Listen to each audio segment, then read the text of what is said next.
Hi everyone, my name's Sally and welcome to our ICE Assembly for this week. It's summertime, isn't it? The sun is out, the birds are singing and it's really hot outside. I wonder what you like to do when it's hot and sunny like today. I'll tell you what I like to do. First of all, I like to put on a sun hat. Keeps me nice and cool and keeps my face shielded from the sun's rays.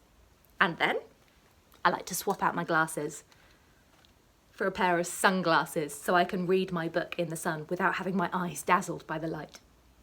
Then, of course, it's important I put on some sunscreen because that's how we protect our skin, make sure we don't get sunburn. And when I'm all ready to go out, I like to go for a picnic. I get my picnic blanket and I lay it out on the floor. I have lots of food and treats with friends and we play games. And sometimes, if we're feeling fun, we have a water fight. I've just got a sprayer here, or I get a water pistol or even a water balloon. It's lovely to have cool water on a hot day like today. So that's what I'm going to be getting up to over the summer. How about you? How are you going to enjoy the sunshine? Are you going to go to the beach? Or sit with a book in the sun? Would you like to go swimming? Or perhaps on a bright walk? Are you going to watch the sunset? Or perhaps you're going to eat an ice cream? Sunny weather brings most of us joy. It's a nice change, isn't it, from the grey days, the windy days, the wet days that we get through most of the year. I don't know about you though, but I forget the sun. I often forget how important it is. It's there for me all the time. It rises in the morning and it sets at night. It's always there. But as scientists have studied the sun, over the years they've discovered just how much it does for all of us, all of the time. The sun is the nearest star to us in the galaxy. It fills our world with light and warmth. Without the sun, we'd bump into everything because we wouldn't be able to see. Plants wouldn't grow. They need sunlight to thrive. And without plants, none of us could eat. Without the sun, the earth would freeze because the sun gives us its warmth, even in the coldest places on earth. Without the sun, we'd have no rain because the sun is an important part of our water cycle, so we'd have little fresh water to drink. The sun even helps the oceans and tides to move. It warms up part of the sea and makes the water flow around our world, keeping our weather balanced so it's not too hot and it's not too cold. We all depend on the light and the warmth of the sun. All creatures and all plants on our planet benefit from this amazing star in the sky. Christians believe that God is the one who made the sun, that He's the one who made the world and the galaxy work in the way it does, and He gave us this amazing sun to rise and set in our sky, to sustain us as we live on our world. Christians also believe that God gave us another kind of light to sustain us, one that also takes away the darkness, but not the kind of darkness that makes you go bump in the night if you can't see where you're going. A different kind of darkness, but still something that affects all of us. That light is Jesus. In the book of John, Jesus says this to his listeners: "I am the light of the world. Whoever follows me will not live in darkness. They will have the light that gives life." Let's take a look and see what Jesus meant by that. The Bible tells a story about how God made the world. He made it to be a perfect place where we could spend time with Him and be as close to Him as walking together in a garden. But we know our world today isn't a perfect place. There are times of sorrow and pain and falling out, and we can't see God face to face. Christians believe that this is because people turned away from God and decided to ignore the instructions He'd given them. Instead of letting God be in charge, people decided to be in charge instead and do things their own way. Something called sin entered the world.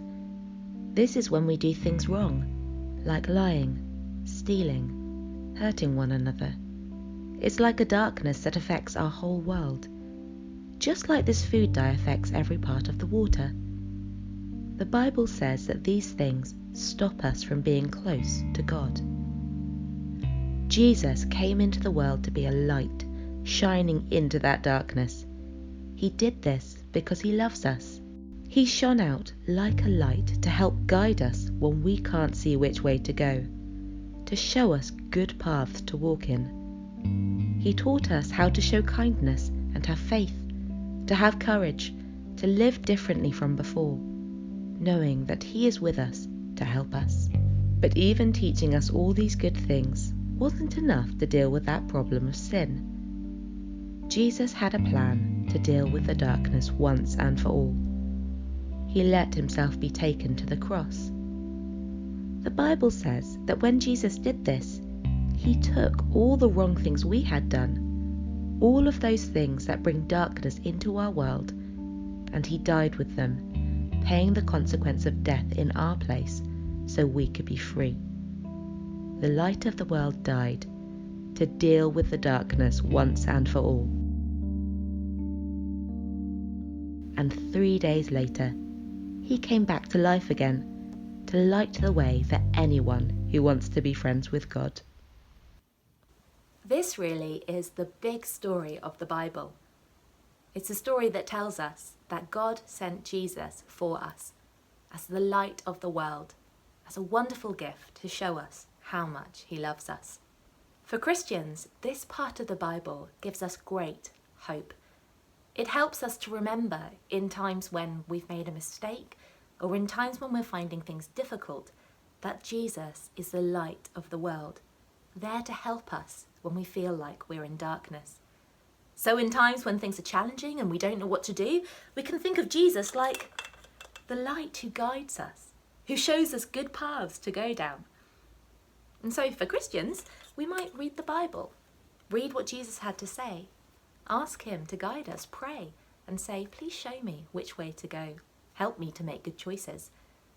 Or in times when we've made mistakes, when we regret our decisions, we wish we could have a second chance. This story reminds us that Jesus came to give us that second chance, to have a fresh beginning when we need it, not looking back, but looking forward into the light. Do you remember we began by thinking about the light we have in the sky, the sun? There's another light in the sky too, isn't there? The moon. The moon doesn't shine its own light. It reflects the light of the sun. It's like a massive space mirror. When the moon reflects the sun's light, it helps us to find our way on a dark night. It lights up the night sky. It brings us comfort when we're having nightmares or can't sleep. Just like the moon reflects the sun's light, we can reflect Jesus' light to the people around us. In our actions and in our words, we can put into practice the kindness and the love that Jesus has shown us, so that others might be able to be comforted by the light and know that they are cared for as well.